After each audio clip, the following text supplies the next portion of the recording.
हरे कृष्ण। श्रीमद् भागवतम तृतीय स्कंद, तीसरा, चौथा और पांचवा अध्याय। तीसरा अध्याय, भगवान के अन्न लीला चरित्र का वर्णन।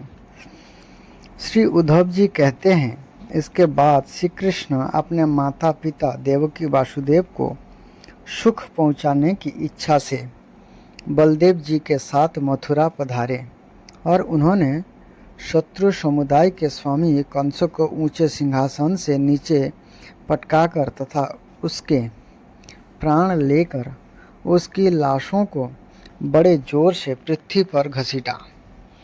संदीपनी मुनि के द्वारा एक बार उच्चारण किए हुए सांगोपांग वेदों का अध्ययन करके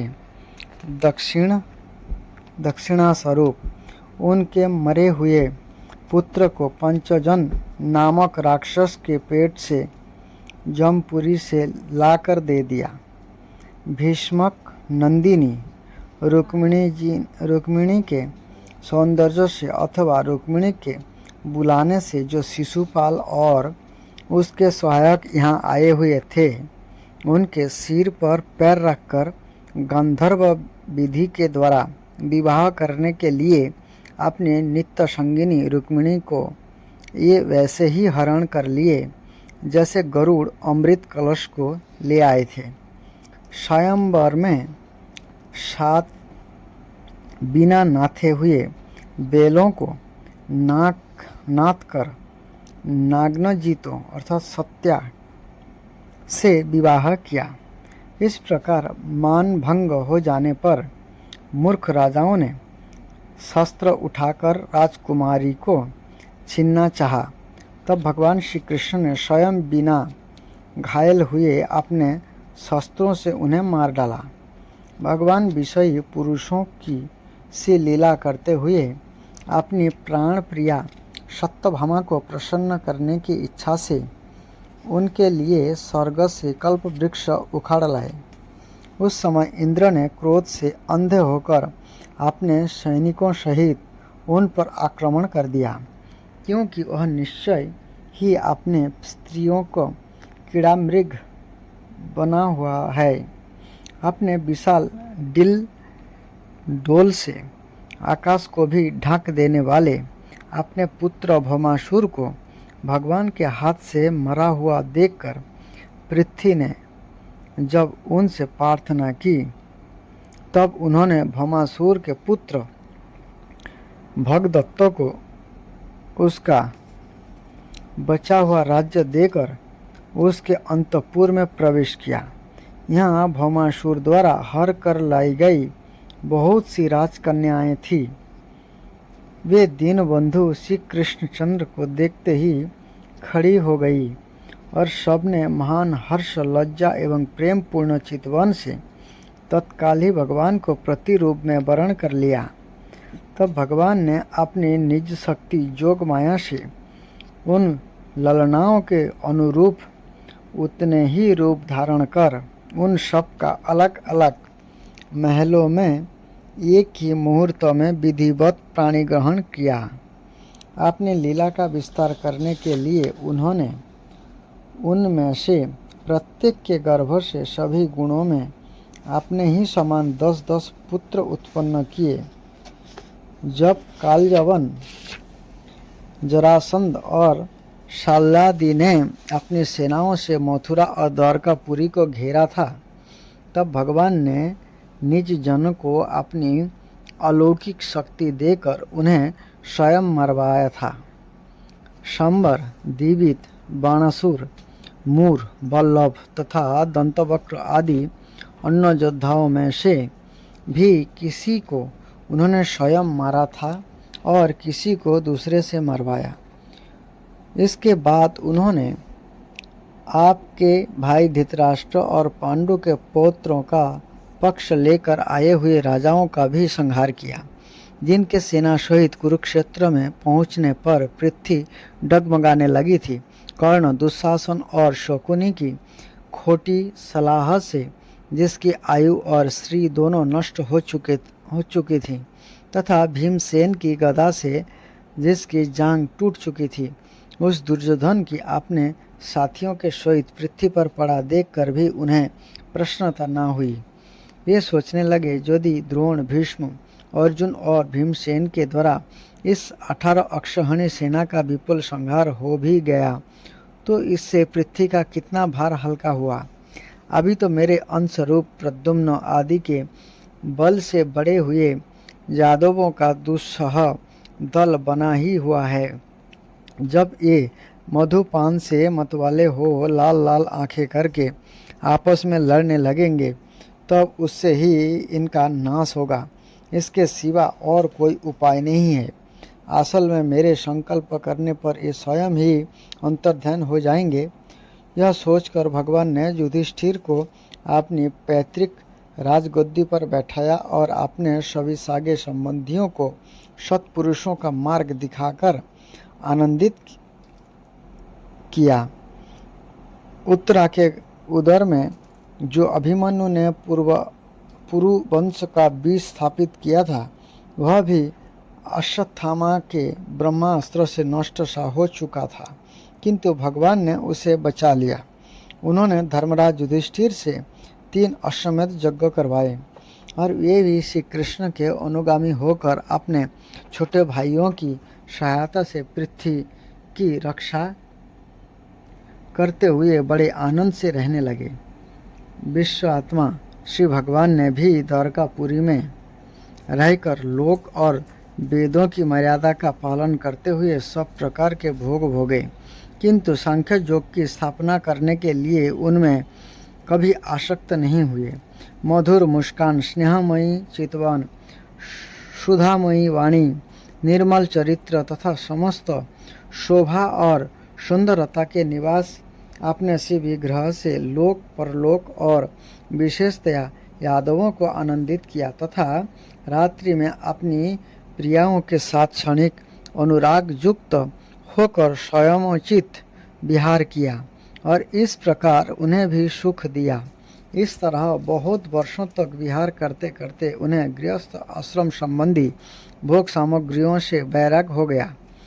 ये भोग सामग्रियां ईश्वर के अधीन है और जीव भी उन्हीं के अधीन है। जब जोगेश्वर भगवान श्री कृष्ण को ही उनसे वैराग्य हो गया तब भक्ति योग के द्वारा उनका अनुगमन करने वाला भक्त तो उन पर विश्वास ही कैसे करेगा। एक बार द्वारकापुरी में खेलते हुए जदुवंशी और भोजवंशी बालकों ने खेल खेल में कुछ मुनीश्वरों को चिढ़ा दिया। तब यादव कुल का नाश हो भगवान को अभिष्ट है यह समझकर उन ऋषियों ने बालकों को शाप दे दिया। इसके कुछ ही महीने बाद भाविवश विष्णु, भोज और अंधक वंशी यादव बड़े हर्ष से रथों पर चढ़कर प्रभास क्षेत्र को गए। वहाँ स्नान करके उन्होंने उस तीर्थ के जल से पितर, देवता और ऋषियों का तर्पण किया तथा ब्राह्मणों को श्रेष्ठ गौएं दी। उन्होंने सोना, चांदी, सज्जा, वस्त्र, मृगचर्म, कंबल, पालकी, रथ, हाथी, कन्याएं और ऐसी भूमि जिससे जीविका चल सके तथा नाना प्रकार के सरस अन्न भी भगवत अर्पण करके ब्रह्मा जी को दिए। इसके पश्चात गौ और ब्राह्मणों के लिए ही प्राण धारण करने वाले उन वीरों ने पृथ्वी पर सिर टेक कर उन्हें प्रणाम किया। चौथा अध्याय। उद्धव जी से विदा होकर विदुर जी का मैत्र ऋषि के पास जाना। उद्धव जी ने कहा, फिर ब्रह्मांड की आज्ञा पाकर यादव ने भोजन किया और बारूणी मदिरा पी। इससे उनका ज्ञान नष्ट हो गया और वे दुर्वचनों से एक दूसरे के हृदय को चोट पहुंचाने लगे। मदिरा के नशे से उनकी बुद्धि बिगड़ गई और जैसे आपस की रगड़ से बांसों में आग लग जाती है उसी प्रकार सूर्यास्त होते होते उनमें मारकाट होने लगी। भगवान अपनी माया की उस विचित्र गति को देखकर सरस्वती के जल से आचमन करके एक वृक्ष के नीचे बैठ गए। इससे पहले ही शरणागतों का दुख दूर करने वाले भगवान श्री कृष्ण ने अपने कुल का संहार करने की इच्छा होने पर मुझसे कह दिया था कि तुम बद्रिकाश्रम चले जाओ। विदुर जी, इससे यद्यपि मैं उनका आशय समझ गया था, तो भी स्वामी के चरणों का वियोग न सह सकने के कारण मैं उनके पीछे पीछे प्रभास क्षेत्र में पहुंच गया। वहां मैंने देखा कि जो सबके आश्रय है किंतु जिनका कोई और आश्रय नहीं है, ये प्रियतम प्रभु शोभाधाम श्याम सुंदर सरस्वती के तट पर अकेले ही बैठे हैं। दिव्य विशुद्ध सत्यमय अत्यंत सुंदर श्याम शरीर है। शांति से भरी रत्नारी आंखें हैं। उनकी 4 भुजाएं और रेशमी पीताम्बर देखकर मैंने उनको दूर से ही पहचान लिया। ये एक पीपल के छोटे से वृक्ष का सहारा लिए बाईं जांग पर दाईं चरण कमल रखे बैठे थे। भोजन पान का त्याग कर देने पर भी वे आनंद से प्रफुल्लित हो रहे थे। इसी समय व्यास जी के प्रिय मित्र परम भागवत सिद्ध मैत्र जी लोकों में स्वच्छंद विचरते हुए वहां आ पहुँचे। मैत्र मुनि भगवान के अनुरागी भक्त है। आनंद और भक्ति भाव से उनकी गर्दन झुक रही थी। उनके सामने ही श्री हरि ने प्रेम एवं मुस्कान युक्त चितवन से मुझे आनंदित करते हुए कहा। श्री भगवान ने कहने लगे, मैं तुम्हारी आंतरिक अभिलाषा जानता हूँ, इसलिए मैं तुम्हें यह साधन देता हूँ जो दूसरों के लिए अत्यंत दुर्लभ है। उद्धव, तुम पूर्व जन्मों में वसु थे। विश्व की रचना करने वाले प्रजापतियों और वसुओं के यज्ञ में मुझे पाने की इच्छा से ही तुमने मेरी आराधना की थी। साधु स्वभाव उद्धव, संसार में तुम्हारा यह अंतिम जन्म है, क्योंकि इसमें तुमने मेरा अनुग्रह प्राप्त कर लिया है। अब मैं मृत्यु लोक को छोड़कर अपने धाम में जाना चाहता हूँ। इस समय यहाँ एकांत में तुमने अपनी अनन्य भक्ति के कारण ही मेरा दर्शन पाया है। यह बड़े सौभाग्य की बात है। पूर्व काल में पाद्मकल्प के आरंभ में मैंने अपने नाभि कमल पर बैठे हुए ब्रह्मा को अपनी महिमा के प्रकट करने वाले जिस श्रेष्ठ ज्ञान का उपदेश किया था और जिसे विवेकी लोग भागवत कहते हैं, वही मैं तुम्हें देता हूँ। विदुर जी, मुझ पर तो प्रतिक्षण उन परम पुरुष की कृपा वर्षा करती थी। इस समय उनके इस प्रकार आदरपूर्वक कहने से स्नेहवश मुझे रोमांच हो आया। मेरी वाणी गदगद हो गई और नेत्र से अश्रुओं की धारा बहने लगी। इस समय मैंने हाथ जोड़कर उनसे कहा, स्वामी, आपके चरण कमलों की सेवा करने वाले पुरुषों को इस संसार में अर्थ, धर्म, काम, मोक्ष इन चारों में से कोई भी पदार्थ दुर्लभ नहीं है। तथापि मुझे उनमें से किसी की इच्छा नहीं है। मैं तो केवल आपके चरण कमलों की सेवा के लिए ही लालायित रहता हूँ। प्रभु, आप निष्प्रिय होकर भी कर्म करते हैं, अजन्मा होकर भी जन्म लेते हैं, काल रूप होकर भी शत्रु के डर से भागते हैं और द्वारका के किले में जाकर छिप रहते हैं तथा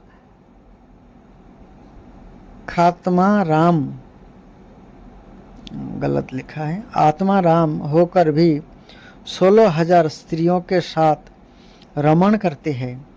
इन विचित्र चरित्रों को देखकर विद्वानों की बुद्धि भी चक्कर में पड़ जाती है।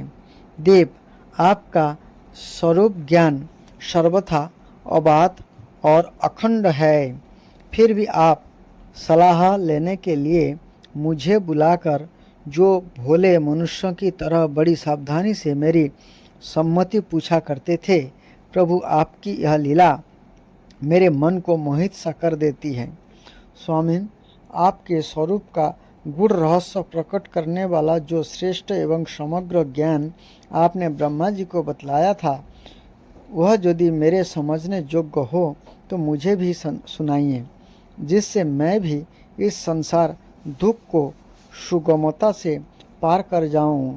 जब मैंने इस प्रकार अपने हृदय का भाव निवेदित किया, तब परम पुरुष कमल नयन भगवान श्री कृष्ण ने मुझे अपने स्वरूप की परम स्थिति का उपदेश दिया। इस प्रकार पूज्यपाद गुरु श्री कृष्ण से आत्मतत्व की उपलब्धि का साधन सुनकर तथा उन प्रभु के चरणों की वंदना और परिक्रमा करके मैं यहाँ आया हूँ।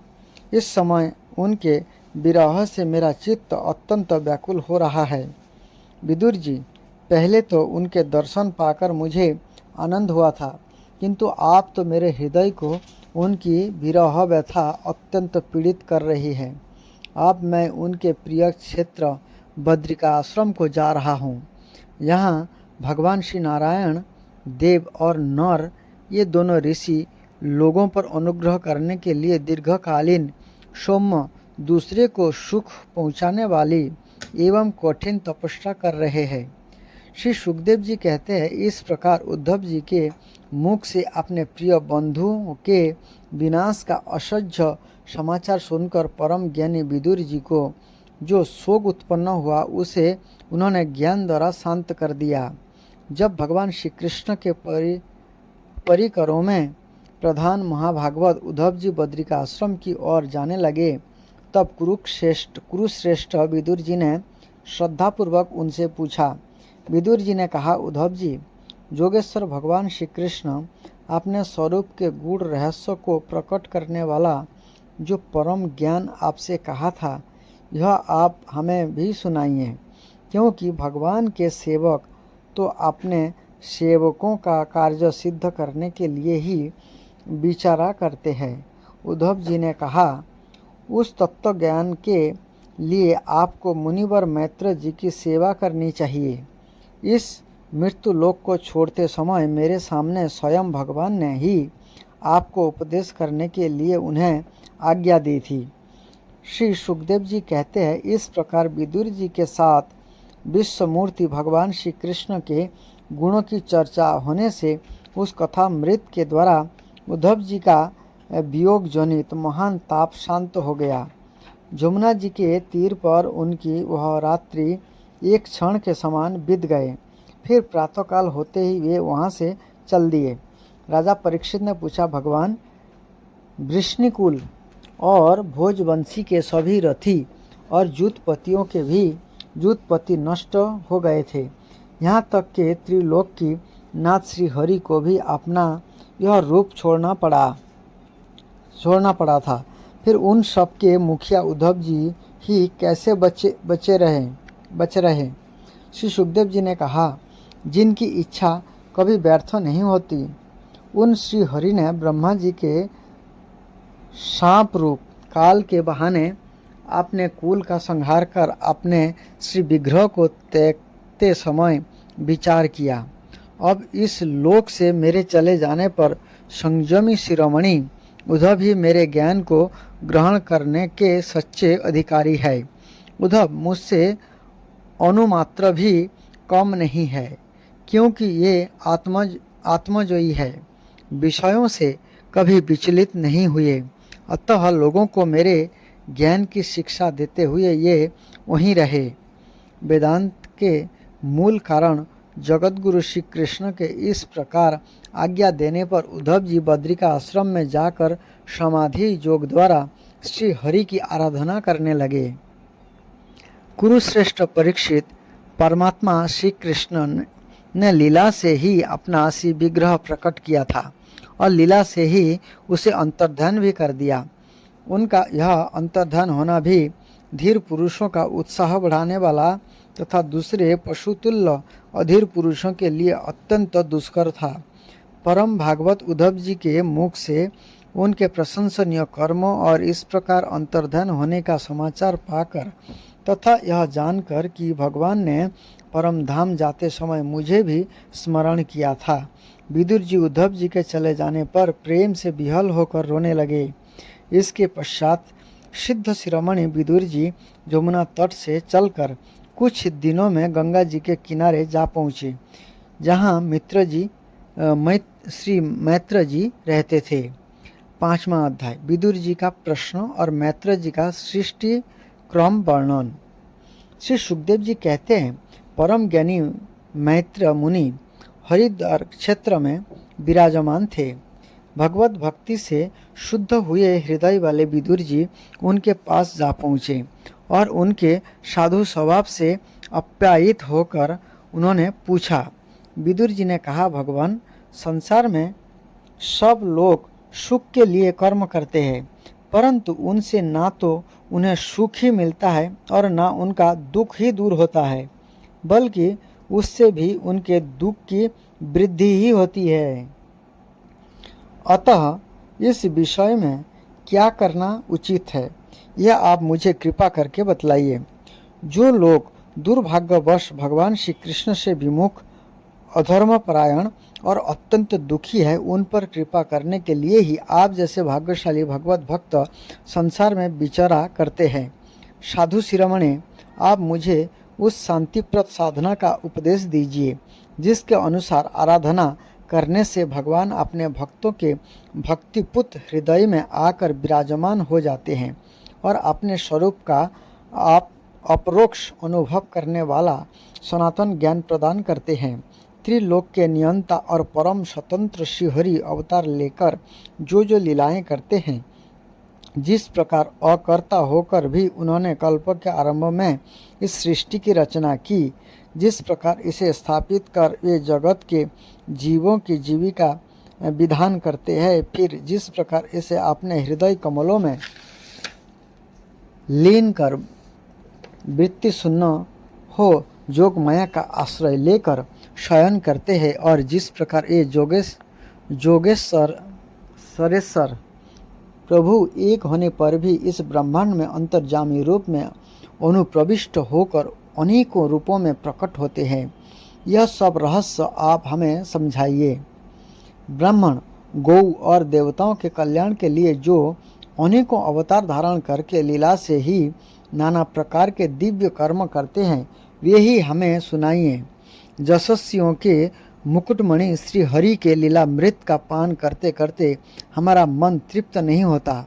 हमें यह भी सुनाइए कि उन समस्त लोकपतियों के स्वामी श्री हरि ने इन लोकों, लोकपालों और लोकालोक पर्वत से बाहर के भागों को, जिनमें ये सब प्रकार के प्राणियों के अधिकार अनुसार भिन्न भिन्न भेद प्रतीत हो रहे हैं, किन तत्वों से रचा है।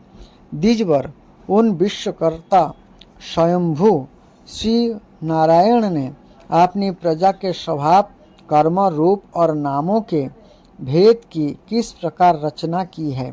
भगवान, मैंने श्री व्यास के मुख से ऊंच नीच वर्ण के धर्म तो कई बार सुने हैं, किंतु आप कृष्ण कथामृत के प्रवाहों को छोड़कर अन्य स्वल्प सुखदायक धर्म से मेरा चित्त अब उब गया है। उन तीर्थपाद श्री हरि के गुणानुवाद से तृप्त हो भी कौन सकता है। उनका तो नारद आदि महात्मा गण भी आप जैसे साधुओं के समाज में कीर्तन करते हैं, तथा जब ये मनुष्य के कर्णारंध्र में प्रवेश करते हैं, तब उनके संसार चक्र डालने वाली घर गृहस्थी आसक्ति को काट डालते हैं। भगवान, आपके सखा मुनिवर कृष्ण द्वैपायन ने भी भगवान के गुणों का वर्णन करने की इच्छा से ही महाभारत रचा है। उसमें भी विषय सुख का उल्लेख करते हुए मनुष्यों की बुद्धि को भगवान की कथाओं की ओर लगाने का ही प्रयत्न किया गया है। यहाँ भगवत कथा की रुचि श्रद्धालु पुरुषों के हृदय में जब बढ़ने लगती है, तब अन्य विषयों से उसे विरक्त कर देती है। यह भगवत उच्चारणों के निरंतर चिंतन से आनंद मग्न हो जाता है और उस पुरुष के सभी दुखों का तत्काल अंत हो जाता है। मुझे तो उन शोचनीय के भी शोचनीय अज्ञानी पुरुषों के लिए निरंतर खेद रहता है, जो अपने पिछले पापों के कारण श्री हरि की कथाओं से विमुख रहते हैं। हाय काल भगवान उनके अमूल्य जीवन को काट रहे हैं और ये वाणी, देह और मन से व्यर्थ वाद विवाद, व्यर्थ चेष्टा और व्यर्थ चिंतन में लगे रहते हैं। मैत्र जी, आप दोनों पर कृपा करने वाले हैं। अतः भौरा जैसे फूलों में से रस निकाल लेता है, उसी प्रकार इन लौकिक कथाओं में से इनकी सारभूता परम कल्याणकारी पवित्र कीर्ति श्री हरि की कथाएं छांट कर हमारे कल्याण के लिए सुनाइए। उन सर्वेश्वर ने संसार की उत्पत्ति, स्थिति और संसार करने के लिए अपनी माया शक्ति को स्वीकार कर राम कृष्ण आदि अवतारों के द्वारा जो अनेकों अलौकिक लीलाएं की है, ये सब मुझे सुनाइए। श्री सुखदेव जी कहते हैं, जब विदुर जी ने जीवों के कल्याण के लिए इस प्रकार प्रश्न किया, तब तो मुनि श्रेष्ठ भगवान मैत्र जी ने उनकी बहुत बड़ाई करते हुए यह कहा। श्री मैत्र जी ने बोला, साधु स्वभाव विदुर जी, आपने सब जीवों पर अत्यंत अनुग्रह करके यह बड़ी अच्छी बात पूछी है। आपका चित्त तो सर्वदा भगवान में ही लगा रहता है, तथापि इससे संसार में भी आपका बहुत सुजस फैलेगा। आप श्री व्यास जी के औरस पुत्र हैं, इसलिए आपके लिए यह कोई बड़ी बात नहीं है कि आप अनन्य भाव से सर्वेश्वर श्री हरि के ही आश्रित हो गए हैं। आप प्रजा को दंड देने वाले भगवान जम ही है। मांडव्य ऋषि का शाप होने के कारण ही आपने श्री व्यास जी के वीर्य से उनकी भाई विचित्र वीर्य की भोग पत्नी दासी के गर्भ से जन्म लिया है। आप सर्वदा ही श्री भगवान और उनके भक्तों को अत्यंत प्रिय है, इसलिए भगवान निज धाम पधारते समय मुझे आपको ज्ञानोपदेश करने की आज्ञा दे गए हैं। इसीलिए आप मैं जगत की उत्पत्ति, स्थिति और लय के लिए जोग माया के द्वारा विस्तारित हुई भगवान की विभिन्न लीलाओं का क्रमशः वर्णन करता हूँ। सृष्टि रचना के पूर्व समस्त आत्माओं के आत्मा एक पूर्ण परमात्मा ही थे। ना दृष्टा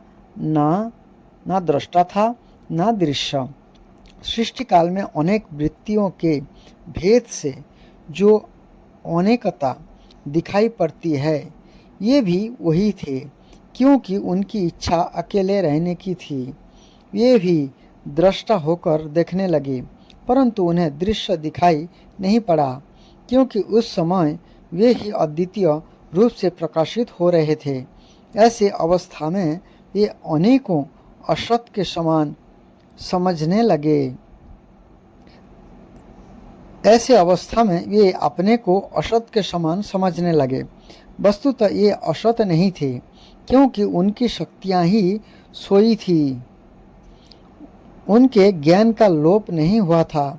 यह दृष्टा और दृश्य का अनुसंधान करने वाली शक्ति ही कार्य कारण रूपा माया है। महाभाग विदुर जी, इस भावाभाव रूप अनिर्वचनीय माया के द्वारा ही भगवान ने इस विश्व का निर्माण किया है। काल शक्ति से जब वह त्रिगुणमयी माया क्षोभ को प्राप्त हुई, तब उन इंद्रियातीत चिन्मय परमात्मा ने अपने अंश पुरुष से उसमें चिदाभास रूप बीज स्थापित किया। तब काल की प्रेरणा से उस अव्यय माया से महत्तत्व प्रकट हुआ। यह मिथ्या अज्ञान का नाशक होने के कारण विज्ञान स्वरूप और अपने में सूक्ष्म रूप से स्थित प्रपंच की अभिव्यक्ति करने वाला था। फिर चिदाभास गुण और काल के अधीन उस महत्तत्व ने भगवान की सृष्टि पड़ने पर उस विश्व की रचना के लिए अपना रूपांतरण किया। महत्तत्व के विकृत होने पर अहंकार की उत्पत्ति हुई, जो कार्य अधिभूत कारण अध्यात्म और कर्ता अधिदैव रूप होने के कारण भूत इंद्रियों और मन का कारण है। वह अहंकार वैकारिक अर्थात सात्विक, तेजस, राजस और तामस भेद से 3 प्रकार का है। अतः अहम तत्व में विकार होने पर वैकारिक अहंकार से मन और उनसे विषयों का ज्ञान होता है। ये इंद्रियों के अधिष्ठाता देवता हुए। तेजस अहंकार से ज्ञानेन्द्रिया और कर्मेंद्रिया हुई तथा तामस अहंकार से सूक्ष्म भूतों का कारण शब्द तन्मात्रा हुआ और उससे दृष्टांत रूप से आत्मा का बोध करने वाला आकाश उत्पन्न हुआ। भगवान की सृष्टि जब आकाश पर पड़ी तब उससे फिर काल, माया और चिदाभास के जोग से स्पर्श तन्मात्रा हुआ और उसके विकृत होने पर उससे वायु की उत्पत्ति हुई। अत्यंत बलवान वायु ने आकाश के सहित विकृत होकर रूप तन्मात्रा की रचना की और उससे संसार का प्रकाश तेज उत्पन्न हुआ। फिर परमात्मा की दृष्टि पड़ने पर वायुयुक्त तेज ने काल, माया और चिदंश के जोग से विकृत होकर रस तन्मात्रा के कार्य जल की उत्पन्न किया। तदंतर तेज से युक्त जल ने ब्रह्म का दृष्टिपात होने पर काल, माया और चिदंश के जोग से गंध गुणमयी पृथ्वी को उत्पन्न किया। विदुर जी, इन आकाश आदि भूतों से जो भूत पीछे पीछे उत्पन्न हुए हैं उनमें क्रमशः आपने पूर्व भूतों के गुण भी अनुगत समझने चाहिए। ये महत्तत्वादि के अभिमानी, विकार, विक्षेप और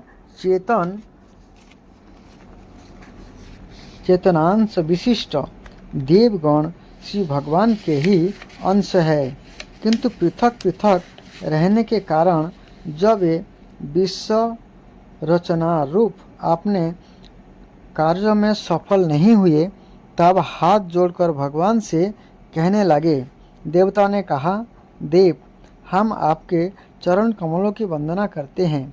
ये अपनी शरण में आए हुए जीवों का ताप दूर करने के लिए छत्र के समान है तथा इनका आश्रय लेने से जति जन अनंत संसार दुखों को सुगमता से ही दूर फेंके देते हैं।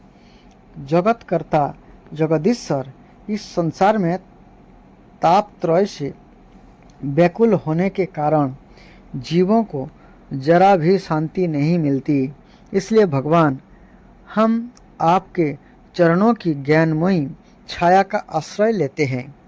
मुनिजन एकांत स्थान में रहकर आपके मुख कमल का आश्रय लेने वाले वेद मंत्र रूप पक्षियों के द्वारा जिनका अनुसंधान करते रहते हैं तथा जो संपूर्ण पाप नाशिनी नदियों में श्रेष्ठ श्री गंगा जी के उद्गम स्थान है, आपके उन परम पावन पाद पद्मों का हम आश्रय लेते हैं। हम आपके चरण कमलों की उस चौकी का आश्रय ग्रहण करते हैं जिसे भक्तजन श्रद्धा और श्रवण कीर्तन आदि रूप भक्ति से परिमार्जित अंतःकरण में धारण करके वैराग्य पुष्ट ज्ञान के द्वारा परम धीर हो जाते हैं। इस आप संसार की उत्पत्ति, स्थिति और संहार के लिए ही अवतार लेते हैं। अतः हम सब आपके उन चरण कमलों की शरण लेते हैं जो अपना स्मरण करने वाले भक्तजनों को अभय कर देते हैं।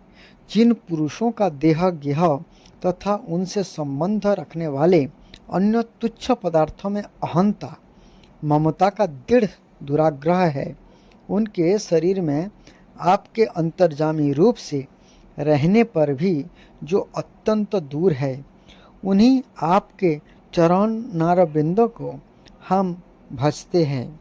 परम यशस्वी परमेश्वर इंद्रियों के विषयाभिमुख होने के कारण जिनका मन सर्वदा बाहर ही भटका करता है, ये पामर लोग आपके विलासपूर्ण उत्पाद विन्यास की शोभा के विशेषज्ञ भक्तजनों का दर्शन नहीं कर पाते। इसी से ये आपके चरणों से दूर रहते हैं। देव, आपके कथामृत का पान करने से उमड़ी हुई भक्ति के कारण जिनका अंतःकरण निर्मल हो गया है, ये लोग वैराग्य ही जिसका सार है, ऐसा आत्मज्ञान प्राप्त करके अनायास ही आपके बैकुंठ धाम को चले जाते हैं। दूसरे धीर पुरुष चित्त निरोध रूप समाधि के बल से आपकी बलवती माया को जीतकर आप में ही लीन तो हो जाते हैं, पर उन्हें श्रम बहुत होता है, किंतु आपकी सेवा के मार्ग में कुछ भी कष्ट नहीं है। आदिदेव, आपने सृष्टि रचना की इच्छा से हमें त्रिगुणमय रचा है, इसलिए विभिन्न स्वभाव वाले होने के कारण हम आपस में मिल नहीं पाते, और इसी से आपकी क्रीड़ा के साधन रूप ब्रह्मांड की रचना करके उसे आपकी समर्पित होने में असमर्थ हो रहे हैं। अतः जन्म रहित भगवान, जिससे हम ब्रह्मांड रचकर आपको सब प्रकार के भोग समय पर समर्पित कर सकें, और जहाँ स्थित होकर हम भी अपनी योग्यता के अनुसार अन्न ग्रहण कर सकें, तथा ये सब जीव भी सब प्रकार की विघ्न बाधाओं से दूर रहकर हम और आप दोनों को भोग समर्पित करते हुए अपना अन्न भक्षण कर सके, ऐसा कोई उपाय कीजिए। आप निर्विकार पुराण पुरुष ही अन्न कार्य वर्ग के सहित हम देवताओं के आदि कारण है। देव, पहले आप अजन्माहीन सत्य आदि गुण और जन्मादि कर्म की कारण रूपा माया शक्ति में चिदाभास रूप वीर्य स्थापित किया था। परमात्मा देव, महत्तत्व रूप हम देवतागण जिस कार्य के लिए उत्पन्न हुए हैं, उनके संबंध में हम क्या करें? देव, हम पर आप ही अनुग्रह करने वाले हैं, इसलिए ब्रह्मांड रचना के लिए आप हमें क्रिया शक्ति के सहित अपनी ज्ञान शक्ति भी प्रदान कीजिए। इस प्रकार से देवता लोग भगवान श्री कृष्ण से प्रार्थना किए।